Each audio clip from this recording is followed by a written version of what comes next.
U.S. President Donald Trump has vowed to carry out the largest deportation in American history. Will reportedly use military sites across the country to detain undocumented Yesterday, migrants. ICE conducted a multi-location enforcement operation in the Denver area. Deportation flights, detention centers, ICE raids. You don't need to be in the United States to know President Trump is making a push to try to taper the number of immigrants, many from Latin America, in his country.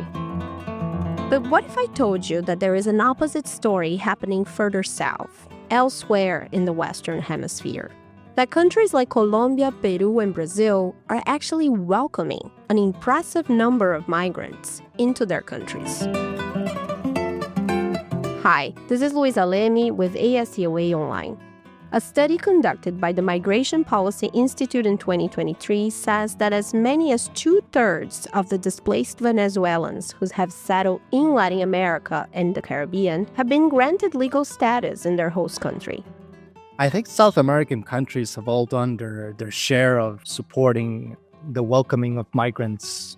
A country like Colombia has received 3 million people, integrating successfully 3 million people, which is far more than what a country like the United States, which has as well far more capacity, has done so.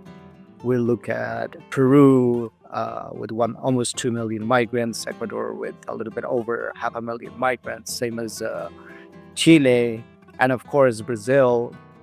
Diego Chaves-González is the Senior Manager of the Migration Policy Institute Latin American Caribbean Initiative. He spoke with my colleague Kalia Robertson about migration policies in the region and how Brazil has become a role model when it comes to welcoming migrants. Operation Welcome is a process where migrants arrive at the northern border of Brazil, so the south of Venezuela, the state of Roraima, two particular municipalities, Boa Vista and Pacaraima. They arrive there, they're screened and profiled with the support of the army, the international organizations, the civil society organizations. They're sheltered. With the profiling, they understand not just about their conditions, but also about their capacities. They're sheltered into, I think it's 13 or 14 shelters across different cities, and then they provide safe and organized accommodation there. And then there is a part of a process that is called interiorization, where this is the heart of the program. Migrants are voluntarily relocated to the other Brazilian states based on different job opportunities and community capacity. Operação Acolhida, or Operation Welcome, started after Brazil changed its migration laws in 2017. The new rules came about at the same time the arrival of Venezuelans started to peak at the Brazilian Amazon borders. Starting in 2015, international mobility became more visible in Roraima. Initially, in a pendular way, they enter and come back. And important too, the significant arrivals of indigenous groups, such as the Waraus. Only in 2017, we have a bigger arrival of Venezuelan migration here in Boa Vista. You can imagine in 2016, in the border, we have, in terms of the enter, 10,000 arrivals. In 2017, it's 400,000, the difference between enter and leave. This is Professor João Jarochinski Silva, who teaches at the Federal University of Roraima in Boa Vista. That's one of the cities that was overwhelmed with a large number of Venezuelans arriving at the time. He takes us through the ins and outs of Operation Welcome in Brazil and the challenges Venezuelan migrants still face to truly build a new life in the country.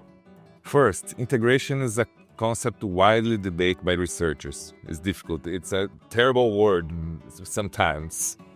From the perspective of Brazilian authorities, it seems clear to me that the integration mainly means assessing rights and entering the job market. But I think there are still some steps missing. When migrants seek access to their rights, the way they are addressed needs to be culturally respectful. It's not communication only in your language. It's other kind of communication. Integration is not assimilation. In this sense, Brazil still faces significant challenges. But first, you will hear more from Chaves-González on the next steps of migration policy in the region and what's ahead for countries and the private sector to be able to integrate migrants into plans for growing Latin American economies. You're listening to Latin America in Focus. Latinoamérica en Foco. América Latina em Foco. A podcast by America Society, Council of the Americas on politics, economics, and culture in the region. Thank you so much for joining us on Latin American Focus today. Sure, thank you for having me. We can definitely see that there's been an increase in the number of Latin Americans leaving their home countries, obviously from Venezuela, but also Ecuador, Cuba, Haiti. So can you talk a little bit about the changes that we've seen recently in the hemisphere? I would say that we've entered, since maybe a few years ago, an era of human mobility without any precedents. 18 million people on the move. And this is without counting internal displacement. 18 million people in the hemisphere is a country as large as, I don't know, Guatemala or even Ecuador. So imagine an entire country leaving over the lapse of just a few years, 5 years.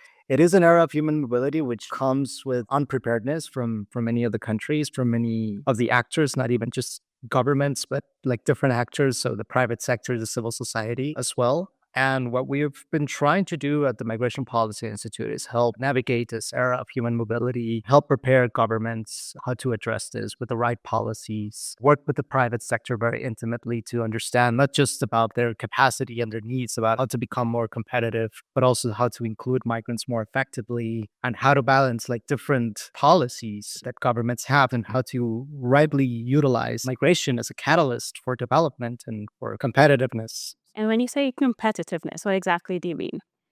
Countries in the region have been competitive in tourism, agriculture, transition to energy. The migration lens needs to be part of these conversations, I think. And they can be certainly a catalyst for supporting the private sector in becoming more competitive. And when I talk about development, for instance, I'm talking about there are broader societal perspectives that countries have, in terms of how do we create pension reforms that are durable for the next generation? How do we boost our economic growth? How do we boost our education? So what we've been trying to do at the Migration Policy Institute, we're trying to provide, certainly policies around regularization, integration, but how to connect the migration agenda more closely with the development and the broader societal objectives that countries in Latin America have.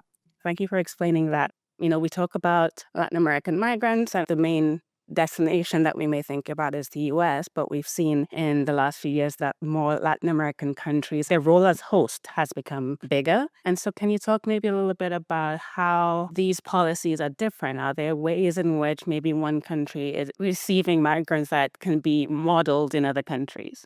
In numerous ways. Let's start with Brazil. Brazil has had this Operation Welcome, which is a very interesting phenomenon. It's a very interesting model, especially for a country like Brazil, which is the second largest economy in the Western Hemisphere. But at the same time, I would say that there is lack of leadership despite this domestic success that Brazil has had. It hasn't positioned itself as a regional leader on migration. And that's surprising considering the size, of course, of Brazil and the size of its economy, the capacity to also influence a country like the United States, and the capacity that they have to really shape potential changes in migration governance across the entire continent, which I think is very important. And then we have the Colombia model, of course, which is regularizing migrants, providing them a 10-year permit, and with that permit, successfully being able to integrate 2.3 or 2.4 million Venezuelan migrants, meaning that they are able to have access to health,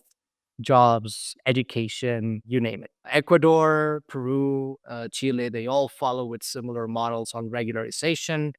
I guess that the big concern that we have right now in the region is how do we create state policies? So how do we follow that Brazilian model, which has survived different administrations? It started in 2018 and it's been successfully operating since, and it has survived like different political ideologies. The problem that other countries have, for instance, the Colombia, the Ecuador, the Peru, the Chilean models, which are all in themselves very successful programs is that they do lack this sort of like continuity and non or bipartisan policies, if you want to put it in the US terms. I think that the ebbing and flowing of the programs has actually affected integration, like long-term integration. And this is the challenge that we face right now. And when integration fails, this is when we start seeing transit of migrants to other parts within Central America and within North America as well. So this is why we saw so many people crossing the Darien and so many people crossing different treacherous jungle and rural areas and trying to reach the southwest border between the US and Mexico, for instance. So when integration efforts fail, this is when we see transit migration. If integration efforts are successful, this is when we see more stability, which is what I think should be the long-term bet for many of these countries. Okay, let's check out what we mean by integration and what the policy route might look like towards integration. So the conversation around regularization and integration in the Americas is mostly focused on you provide legal status to migrants. They're able to stay in the country for a certain amount of time. With that, they're able to access different services, education, health services. They're able to successfully work and contribute to the pension system and to the health system.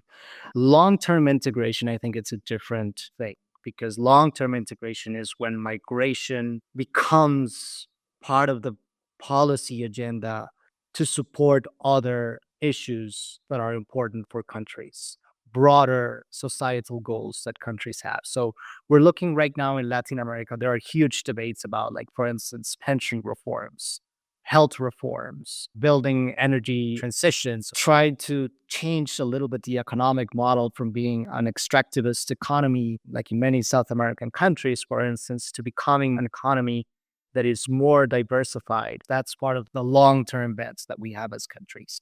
But the migration agenda right now is not necessarily contributing a lot to that debate.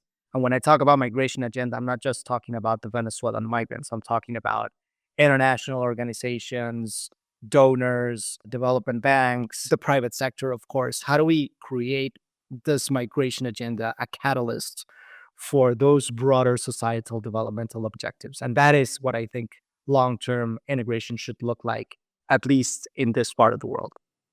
You mentioned when circumstances change, countries turn into transit points and people have been trying to head north. So in the context of the current political discourse around migration in the US and in Central America, how do you see that having a knock-on effect in terms of where people might choose to head to if they can't head north, and how might governments in South America respond to that? So let's look at a little bit about the intentionality of migrants. 30% of Venezuelans that are younger than 30 years old, they want to migrate over the next 12 months. Most of them are looking at Brazil, Colombia, Spain. A similar situation is happening right now in Ecuador. 1.5 million Ecuadorians want to leave their country over the next 12 months. And we have all this conversation about deportation. But what I do think that is much needed right now in order to answer your question is I think that we are in a dire need of leadership. This is why I mentioned a country like Brazil. Brazil has actually done something very successfully. It has sustain a nonpartisan or a bipartisan immigration strategy, I would say, for welcoming Venezuelan migrants. And I think this is the type of message that we need to be sending in the region. And I want to play a little bit of a devil's advocate, but during the first Trump administration, we saw a government that was actually collaborating a lot with South American governments. We had pledging conferences. We created in Latin America the Quito process. We had concessional funding and financing from development banks. This is when they started. So this was mostly the Treasury Department supporting concessional funding for countries who were hosting migrants. So Colombia, Costa Rica, and Ecuador are now actually reaping the benefits of that earlier conversations that happened back in 2018. An international cooperation with the United States agencies like USAID, PRM, supporting UN agencies, and with their implementing partners, they successfully created programs around integration that today they still operate And I think that what is different right now is that the first month of the Trump administration has been more focused on the promise that he made his base about a massive deportation, announcing an invasion and creating a state of emergency. And with that, getting rid of everything that was advanced by the Biden administration, the CHNP program, the humanitarian parole, the use of the CBP-1 app, the cancellation of the TPS for Venezuelan migrants, for instance.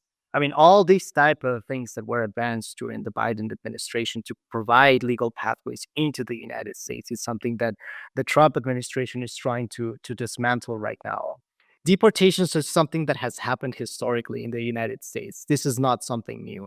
Under the Obama administration, he was at times called the deporter in chief. I think that what is particularly new in all of this is the narrative that they're trying to use and the panic that this has created inside the United States. Deportations are not happening with the same level right now as they were happening at the end of the Biden administration, for instance. This is because of several reasons, but most importantly is because the numbers at the southwest border are actually low right now. They've been the lowest numbers, I believe, since 2020.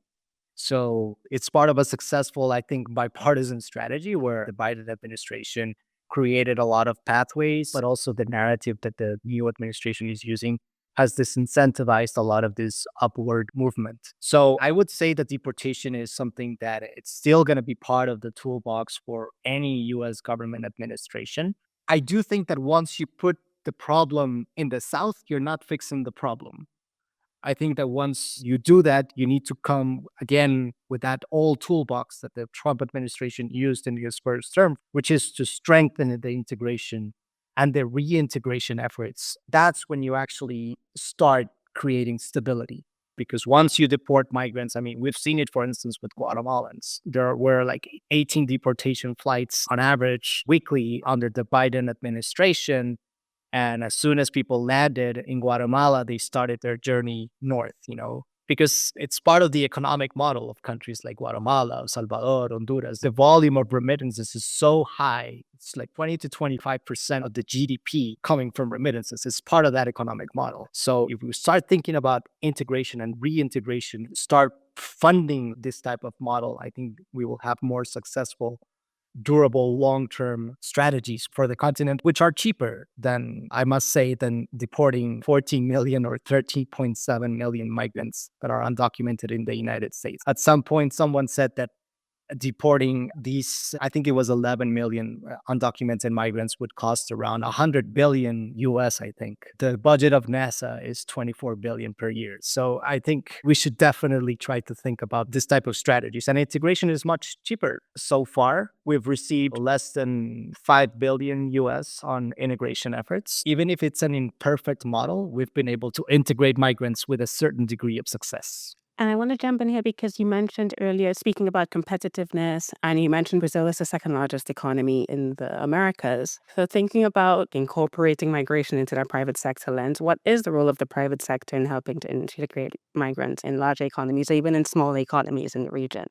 Private sector, I think, plays different types of roles. They support policy making, so they can create a little bit of incidence to the legislative bodies and even to the executive bodies of government to make changes on migration policy. Look, if the private sector is successfully able to tell the governments, if we have some predictable norms and laws around integration, we are going to have more long-term bets on these type of populations, for instance.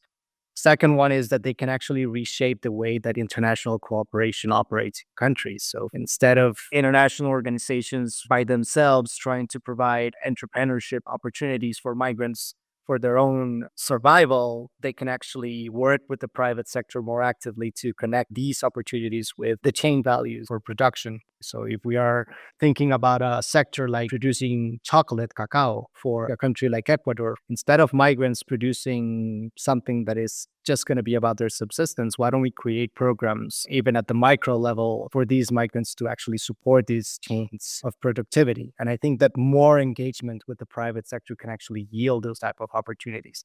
The private sector is also a philanthropist in many ways. So it's not just about like the local private sector in Latin America, but we've seen organizations like OSF, Hilton Foundation, Emerson Collective, just to name a few, that have actually done a lot of things in Latin America to support migrant integration. And when they connect US-based philanthropies with philanthropies in places like Colombia, like Ecuador, they're actually able to do a lot of things when it comes to migrant integration.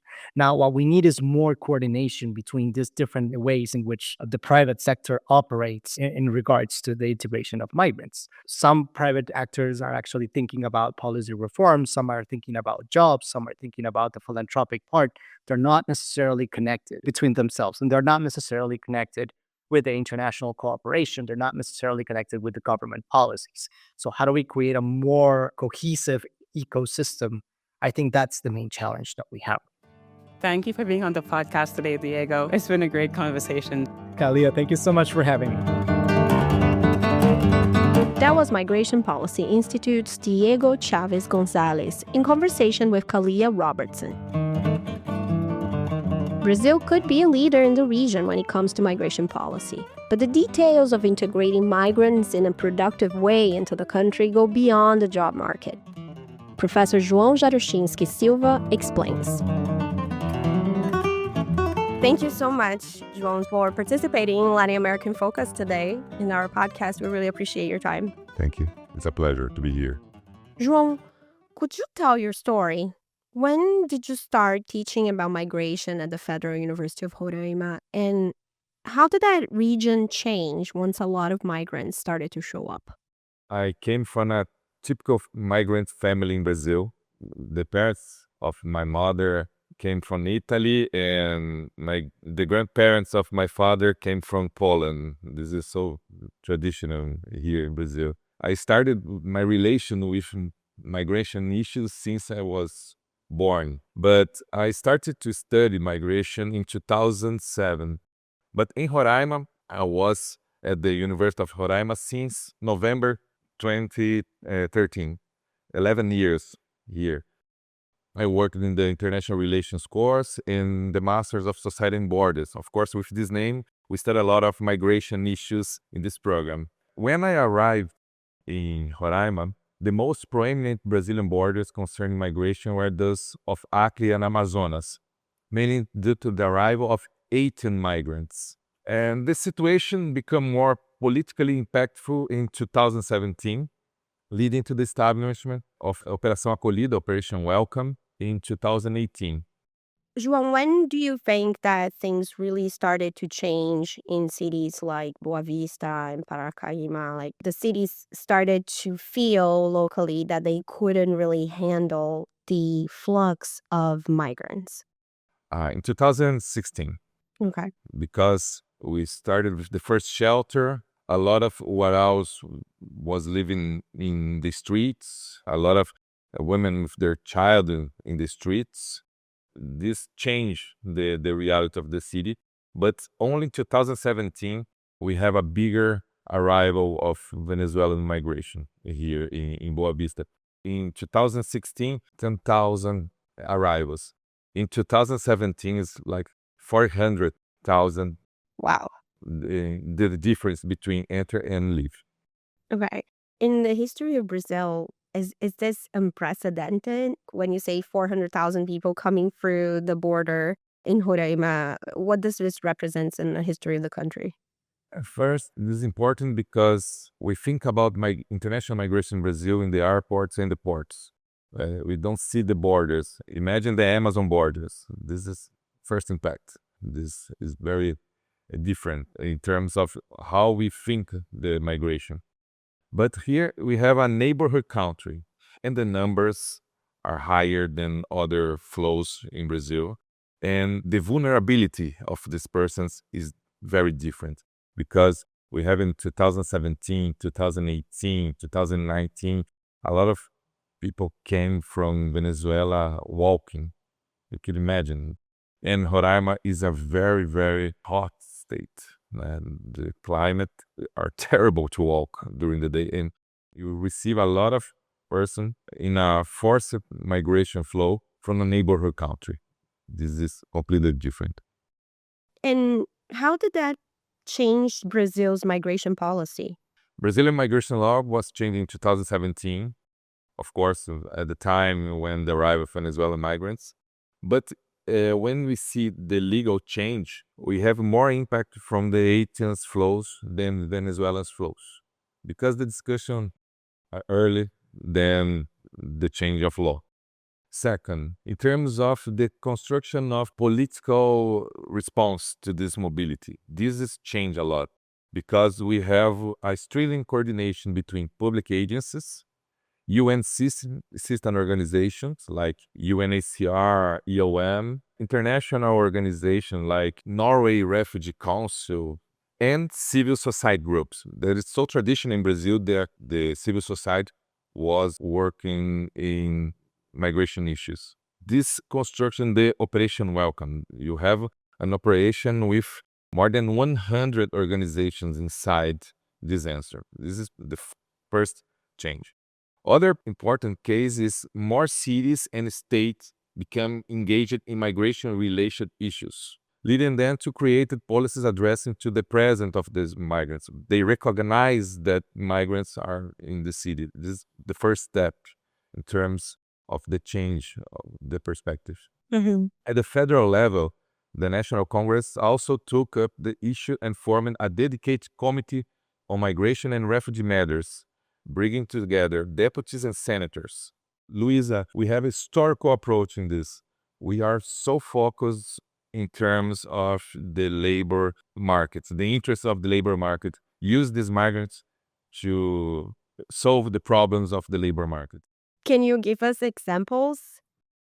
We can discuss in terms of the Operação Acolhida. We have an interiorization program. What is interiorization? We get this person in the border and go to other places in Brazil. Most part of them go to the south of Brazil, states like Santa Catarina, Paraná, Rio Grande do Sul, to work in the agro-industrial business because they are so important in the Brazil's GDP. A lot of people arrive in the country, and we have inside of Operation Welcome a person to recruit this person to work in other part because the salary was low and a difficult job. The local person don't want you to working with more with these jobs. Construction has the same, and some services like supermarkets. When you arrive in a supermarket here in Boa Vista, most part of the workers are Venezuelan. You're talking about this approach through jobs. A person comes in and they are recruited for a job immediately. Is this successful integration? What does successful integration looks like, and what happens with migrants in Brazil once they do come in and get this job? I believe a good indicator in terms of integration would be when a migrant can independently, without civil society organization, assess their rights, build relationships in their community free from prejudice, and fully engage with the city they live in. And this is difficult for most part of the migrants.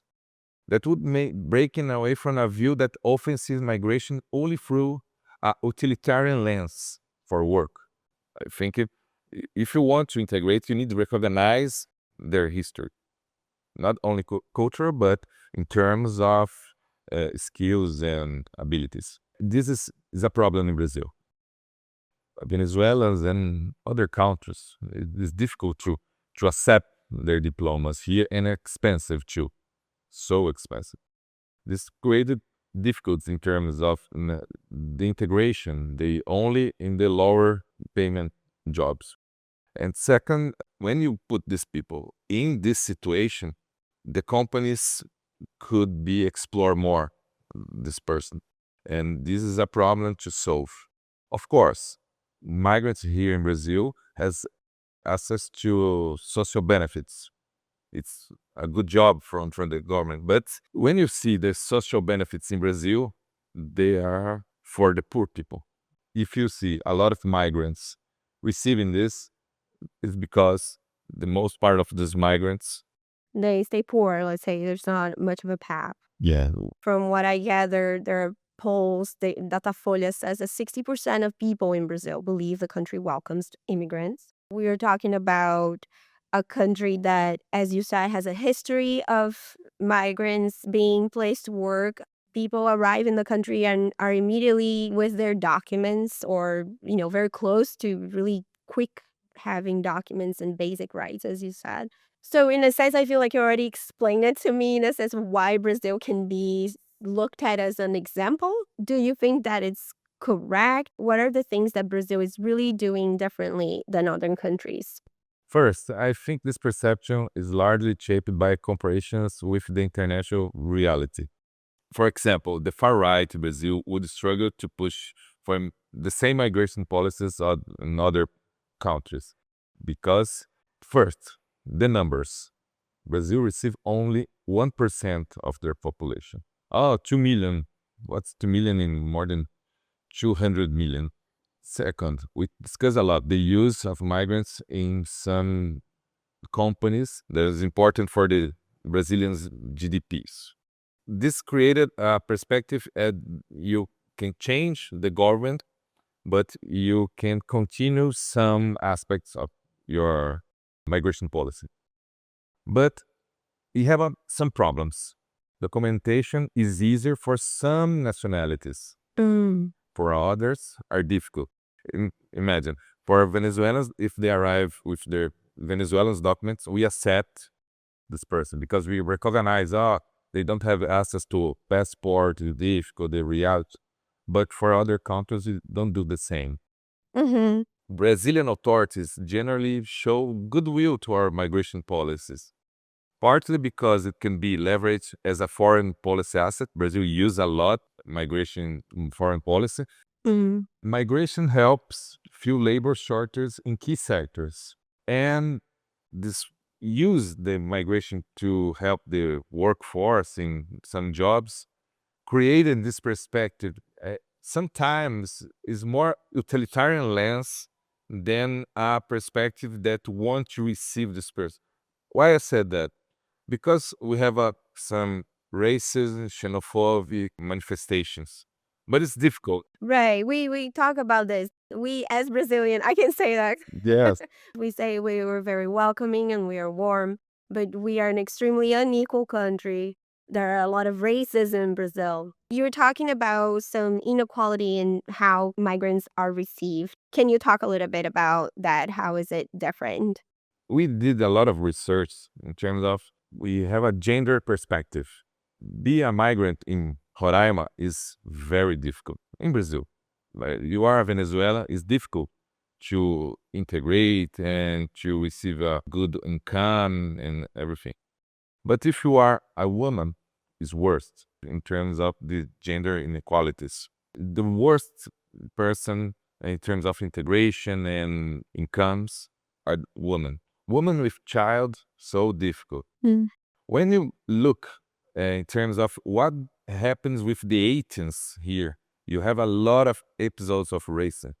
And sometimes if other person came from Africa, you have the case in Rio de Janeiro, and a migrant was killed in the beach, in a pub in the beach. You have this experience, but when we compare it to other countries, we have job opportunities, we have the documentation process is relatively accessible. We have a civil society engaged in this subject with a participation important of the religion institutes. This created a perspective, you need to receive the foreigner. You listen this in the church. And of course, we think our history in terms of migrant, the idea of racial democracy here in Brazil. This mix, our melting pot, this has created a perspective like, we are not racist, we are not xenophobic. But in the reality of these migrants, sometimes, maybe less than other countries, we have these episodes, and this is difficult. And now we have we created a relationship. Migrants came from the global south, are poor. You talked about a big decline, right? You talked about years and the peak years as 2017, 18, and then lower. 2019 and 2022 and 2023 in Venezuelan flow. Got it. And this happened also with migration going through the Darien Gap. So in 2024, we've seen a decline apparently of 42% in the number of people crossing the Darien Gap in relation to 2023. And this is due to Panama restrictions policies and now even more visible U.S. policy that it's trying to stop the migration, right, towards the north. What do you think are the prospects for Brazil now, given that the country has this reputation? Do you expect more people to come to Brazil? Well, first of all, Brazil isn't really a top destination for migrants. As Professor Rosana Beininger said, Brazil is more of a possible destination rather than an attractive one. Mostly because other countries put up barriers, you said, about Panama, the deportation program in the U.S. Imagine, it's so difficult for a person from Venezuela arriving in the U.S. And you arrive, now imagine, Darien Gap, Guatemala, the people send to cross Guatemala is so difficult, and Mexico, and you arrive, the costs, some research talk about the costs to arrive in the U.S. like $8,000 for Venezuela is so expensive, and you arrive and you are deported to Venezuela. Imagine, what do you think? It's difficult. First, of course, the language, and we have factors of low wages, the rise of cost of living here in Brazil. Yeah, you need to think in terms of, I need to send money to my family in another country. And Brazil, now the reality is so difficult. Remittances becomes Yes. really almost impossible. That's what you're saying. Yeah. When we look at groups like Venezuelans, Haitians, Cubans, Afghans, and others who have been arriving in great numbers for our reality, their movement was more to do with the condition in their home countries than with Brazilians' ability to welcome them, except in terms of migration regularization, or migration regularization is better. The bigger challenge, in my perspective, is moving beyond the emergency response like Operação Acolhida or Operation Welcome. We need now to consider other kind of flows, like family reunification, that people arrive here and want to bring their family. It's a new integration. We see the U.S. government, as we were talking, not only advertising deportation flights for political reasons, but we're also negotiating with countries, sometimes talking countries into accepting deportees. And learning about Brazil's migration policy makes me wonder if there's any conflict looming in that area between President Lula and President Donald Trump because the policies are very different. How do you see this issue when it comes to international relations and regional politics from now on? When it comes to this topic, I think there's a clear difference between what Brazil and the US have been doing, of course. Doesn't necessarily mean it will create tensions between the two countries. Migration has been gaining more space in international relations, and it's increasingly being used for political purpose. What's actually more concerning for Brazil is the founding of the state actions, which were largely supported by the US in the past. Operation Welcome received a lot of resources from the US. USAID developed a very important role in the answer. How did that change with the cuts, Joan, the recent cuts on USAID? Did that change anything for Operation Welcome in Brazil? Yeah, we have here an action. The name is Samauma. The migrants could use to clean their clothes, receive food, drink potable water, and take a shower. Now it's closed. Oh, wow. And this project received a lot of person every day. The people living in the streets use this space, and now it's closed. And more than 100 workers, humanitarian workers, are looking for another job now. Oh, wow. Yes. The worst part, it's an important aspect of the reception. You give dignity to this person when you offer take a shower and clean their clothes and everything. Oh, but I don't know. This is, for me, now is the first consequences in terms of your regional perspective. Trump's policy obviously impacts certain initiatives, especially since he prefers bilateral negotiations rather than support regional frameworks. This affects initiatives like the Quito process or regional plans such as the Chile Action Plan created for the 40th anniversary of the Cartagena Declaration, which could ultimately weaken efforts to build a strong regional migration governance. Something that should actually serve as an example for other regions. And now with President Trump's politics, maybe we have more difficult to create these regional plans. Diego, in his interview, said something that really struck me. When you push the problem to the south, you don't end the problem. So then when you're talking about regional frameworks and advancing the law and advancing what countries like Brazil can do, what would be then the best solution for that so-called problem? I think in terms of the best solution, you have political different perspectives, of course. I think Latin America, of course, we have difficult countries. We have inequality, violent countries. But I think this idea to receive, of course, to protect our citizens, because all the countries are origin countries, of course. But this responsibility between the countries is good to think in terms of a governance. You need a government to think this subject. You can't think in a solution in a perspective that you only see your state. You need be a cooperation.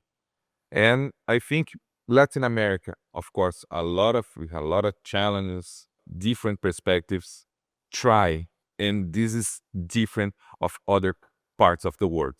When you see what happened in Asia, in Europe, in the US, you don't have this interest in try to think in a cooperative way.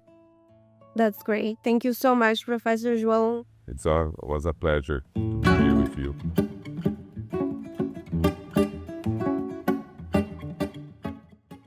Thank you for listening. I'm your host, Luisa Leme. This episode was produced by Kalia Robertson, Fabricio Ricaldi, and me. You can read more about how migration policy has been changing in the region on our website. We've been tracking the Trump administration actions on Latin America. You can learn more at www.as-coa.org/Trump. The music in this podcast is performed by Yamandu Costa for America Society. He recorded this in 2020 over the pandemic for our En Casa series. Find out about upcoming concerts at musicoftheamericas.org. And if you like the soundtrack of this podcast, consider becoming a member of America Society for preferential seating in all concerts here at 6080 Park Avenue in New York. We will drop a link for you to learn more on the notes. If you listened up to here, check out other episodes of Latin American Focus at www.as-coa.org/podcast. Or write us an email telling what you think at latinfocus@as-coa.org. Share with other Latin America aficionados and subscribe at Apple, Spotify, YouTube, or wherever you get your podcasts. Opinions expressed in this podcast do not necessarily reflect those of America Society, Council of the Americas, or its members. Thank you.